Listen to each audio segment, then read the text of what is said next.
Hello everyone, welcome to let's improve English. इस वीडियो में फिर से आप बहुत कमाल के स्ट्रक्चर सीखने वाले हैं।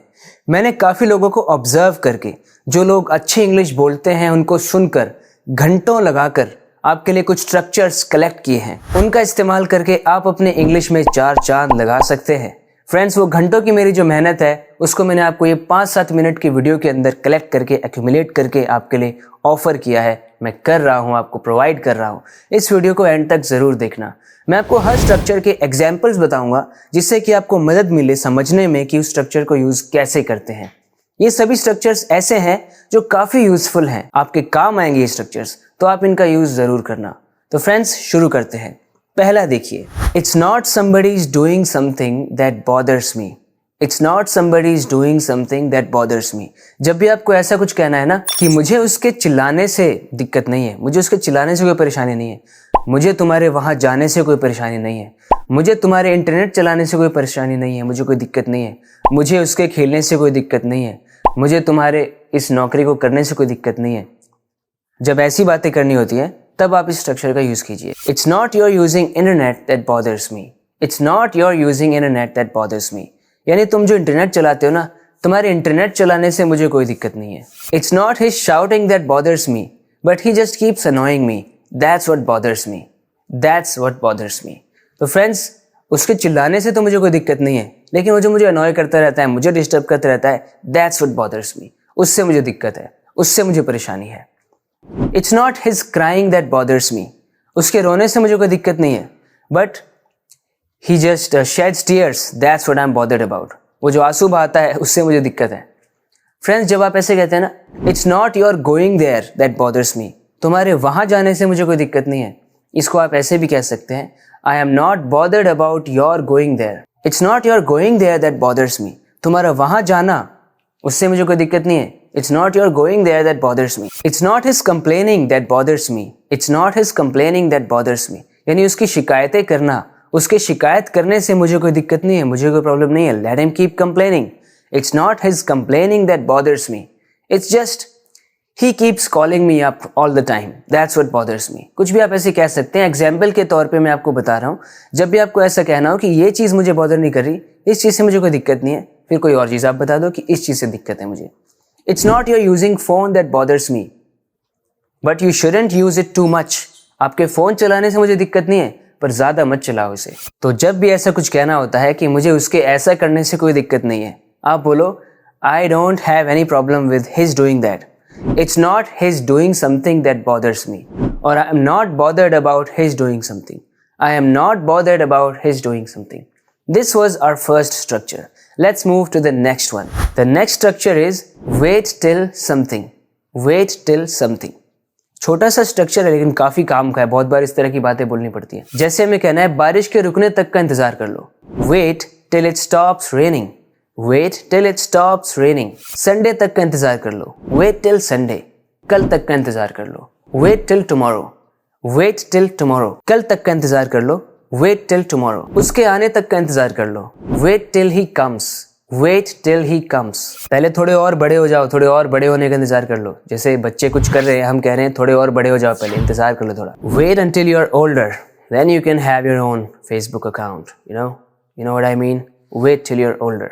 तो जब भी ऐसा कहना है, इस चीज़ का इंतजार कर लो, ऐसा होने का इंतजार कर लो। आप बोलो wait till something happens और wait till something। जैसे wait till Monday, दिवाली तक का इंतजार कर लो। Wait till Diwali. कल तक का इंतजार कर लो। Wait till tomorrow. अगला स्ट्रक्चर है, या फिर उसे आप ईडियम कह लीजिए, let the dust settle. Let the dust settle. कुछ भी काम करने से पहले, कोई डिसीजन लेने से पहले या किसी से कुछ कहने से पहले सिचुएशन को थोड़ा नरम होने का इंतजार कर लो। जैसे something unpleasant has just happened. कुछ ना कुछ बुरा हुआ है या सिचुएशन खराब है, अभी थोड़ा इंतजार कर लो, मामला थोड़ा नरम हो जाने दो, फिर बात करते हैं। हम ऐसे कहते हैं ना कई बार, मामला थोड़ा नरम हो जाने दो।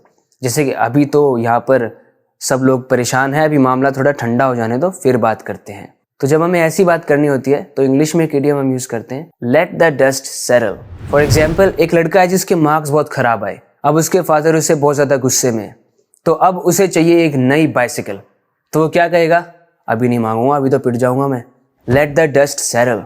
Late the dust settle. यानी पापा का जो मूड खराब चल रहा है वो पहले सही हो जाए. Let the dust settle, then I can approach him and ask him to fulfill my demand. Let the dust settle first. ये होता है let the dust settle first. If there's a husband and he wants his wife to do something and his wife is in a very bad mood at that time, what will he say to himself? Let the dust settle first. Then I can tell her to cook something for me. Let the dust settle first. When you say let the dust settle, it means पहले मामले को थोड़ा नरम हो जाने दो, ठंडा हो जाने दो, अभी मामला खराब चल रहा है. That's when you can say let the dust settle. जैसे हम आपस में बात कर सकते हैं, चलो पहले थोड़ा मामले का ठंडा होने का इंतजार कर लेते हैं. Let's wait for the dust to settle. मैं मामले के ठंडा होने का इंतजार कर रहा हूँ. I am waiting for the dust to settle. चलो मामले का थोड़ा ठंडा होने का इंतजार कर लेते हैं. Let's wait for the dust to settle. अगला स्ट्रक्चर देखिए. It's time somebody did something. जब भी आपको किसी से कुछ कहना हो, पहले ही देर हो चुकी है, टाइम हो गया है, कर लो इस चीज को. जैसे में बोलना है It's time you went home. घर चले जाओ. इसका मतलब है जब हम कहते हैं ना It's time you went home, मतलब बहुत देर हो चुकी है पहले से ही, टाइम हो गया है, घर चले जाओ अब तो. जैसे हम कहते हैं ना It's time to go home, इसका मतलब है घर जाने का वक्त हो गया है. लेकिन जब आप कहते हैं It's time somebody did something, मतलब past tense.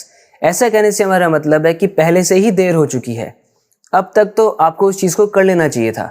तब हम इस स्ट्रक्चर का यूज़ करते हैं. It's time somebody did something. It's time you went home. घर चले जाओ, नहीं तो you'd better go home, otherwise you might regret later. It's time you went home. अब वक्त हो गया है, बात कर लो उससे. It's time you talked to him.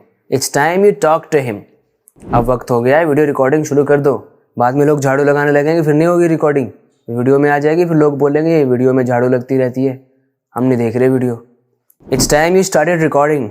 It's time you started recording.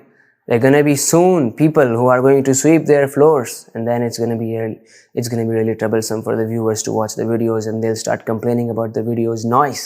That's what I'm bothered about. बहुत देर हो गई है, माफी मांग लो आप उससे, otherwise you might regret later. It's time you apologize to him. It's time you apologize to him.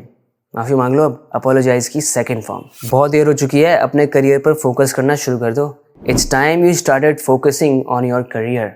It's time you started focusing on your career. तुम्हारी ये हिम्मत कि तुम मुझे ये बताओ. देखिए, you have the nerve to tell me this. You have the nerve to do something. काफी यूजफुल स्ट्रक्चर है. जब भी आपको किसी को ऐसा कहना हो, उसकी ये हिम्मत या तेरी ये हिम्मत कि तू ऐसा करे. You have the nerve to do this. You have the nerve to tell me to go from here.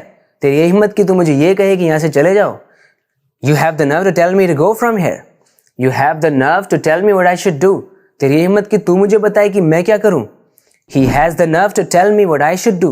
उसकी ये हिम्मत कि वो मुझे बताए कि मैं क्या करूं. He has the nerve to tell me that I did something wrong. उसकी ये हिम्मत कि वो मुझे बताए कि मैंने कुछ गलती की. Somebody has the nerve to do something when you are furious about something. It means when you're enraged about something, angry about something, and you say something like this. उसकी ये मजाल, उसकी ये हिम्मत कि वो ऐसा करे. He has the nerve to stop me. उसकी ये हिम्मत कि वो मुझे रोके. हम ऐसे भी कह सकते हैं How come he has the nerve to stop me? उसके पास कैसे हिम्मत आई, उसके पास कैसे हिम्मत आ जाएगी कि वो मुझे रोक दे. उम्मीद करता हूँ आपको ये वीडियो पसंद आई है. इसी तरह से अपने इंग्लिश को इम्प्रूव करते रहने के लिए इस चैनल को सब्सक्राइब जरूर करना अगर आपने अभी तक नहीं किया तो. बात करते हैं अगले वीडियो लेसन में. Till then take care and bye bye.